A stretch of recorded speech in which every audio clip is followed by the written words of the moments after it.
আমার স্বামী যেই দিন দ্বিতীয় বিয়ে করেছিল সেই দিন হসপিটালে মৃত্যুর সাথে লড়াই করছিলাম আমি। সেই দিন আমার শ্বশুর ছাড়া কেউ আমার পাশে ছিল না। আমার স্বামী দ্বিতীয় বিয়ে করার কারণ ছিল আমার সন্তান। আমার গর্ভে থাকা সন্তান ছিল মেয়ে, যেটা আমার স্বামী আর শাশুড়ি মেনে নিতে পারছিলেন না। তারা চেয়েছিলেন ছেলে সন্তান, কিন্তু আমি তা দিতে পারিনি। তার বিয়ের 1 সপ্তাহ আগে সে হঠাৎই আমায় বলছিল, মায়া, আমার মা চায় আমি দ্বিতীয় বিয়ে করি। তার কথা শুনে আমি চমকে উঠলাম। কিছুটা সময় নিয়ে বললাম, শুধু কি তোমার মা চায় নাকি তুমিও চাও? দেখো মায়া, তুমি তো জানো আমি মায়ের কথা ফেলতে পারি না। এমনিতেই তার অমতে গিয়ে আমি তোমায় বিয়ে করেছি, তাতে অনেক কষ্ট দিয়েছি, আর দিতে চাই না। এমনিতেই মায়ের শরীর ভালো না, তুমি কি চাও তার কথার অবাধ্য হয়ে আমি তাকে আরো অসুস্থ করে দেই, মেরে ফেলি তাকে? আকাশের কথা শুনে আমি চুপ হয়ে গেলাম। বলার মতো কোনো শব্দ খুঁজে পেলাম না। আকাশ আর আমি কলেজ লাইফ থেকে একে অপরকে ভালোবাসতাম। আমার বাসায় যখন বিয়ের জন্য চাপ দিচ্ছিল তখন আমি আকাশকে জানিয়েছিলাম। সে তার বাসায় জানালো, কিন্তু তার মা বিয়ের জন্য রাজি ছিল না। তার আমাকে পছন্দ করতো না। কেনই বা পছন্দ করবে? তাদের সহায় সম্পত্তি, স্ট্যাটাস আমাদের থেকে অনেক হাই। যোগ্যতায় আমি তার ছেলের ধারে কাছেও নেই। সে চেয়েছিল তাদেরই মতো কোনো ধনী ঘরের মেয়েকে বউ বানিয়ে আনতে, কিন্তু সেখানে বাধা হয়েছিলাম আমি। তার ছেলে ভালোবেসে ফেললো আমার মতো নিম্ন মধ্যবিত্ত ঘরের এক মেয়েকে। তিনি খুব ঝামেলা করছিলেন, কিছুতেই এ বিয়েতে রাজি হচ্ছিলেন না। কিন্তু আকাশ তার কথা না শুনে সেই দিন আমার হাত ধরেছিল।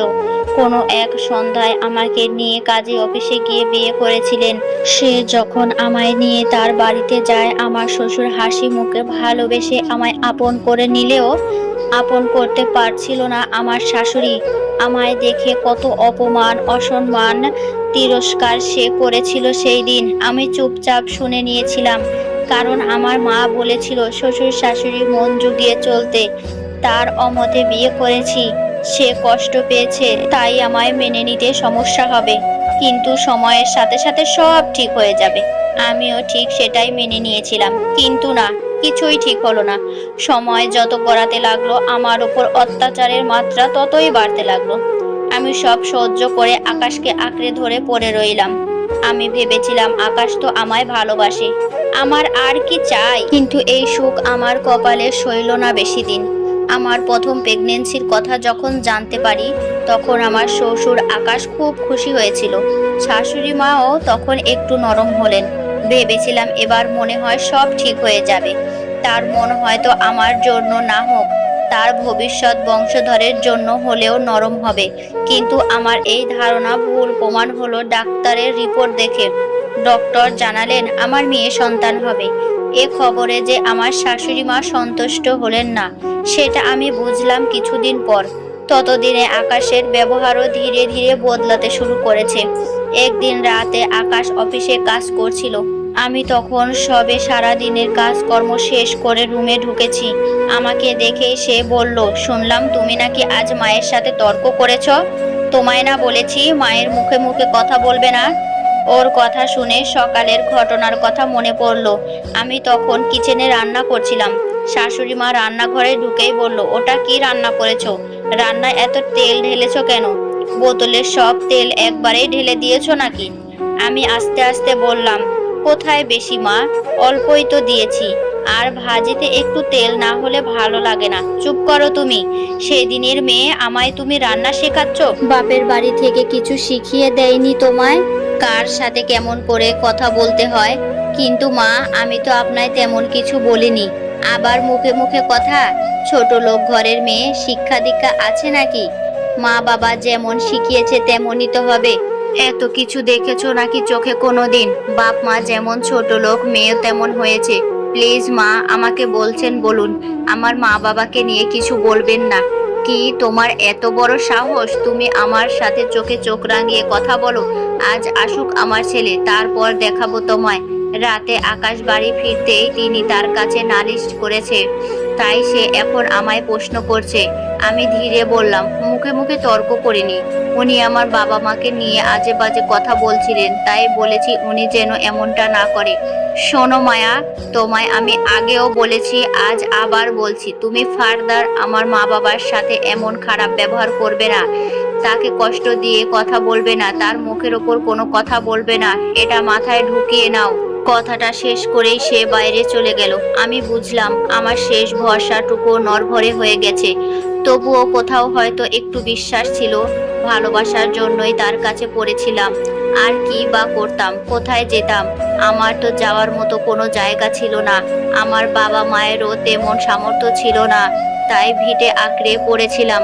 আমার যখন 9 মাস চলে, সেই দিন এসে আকাশ আমায় দ্বিতীয় বিয়ের কথা বলে।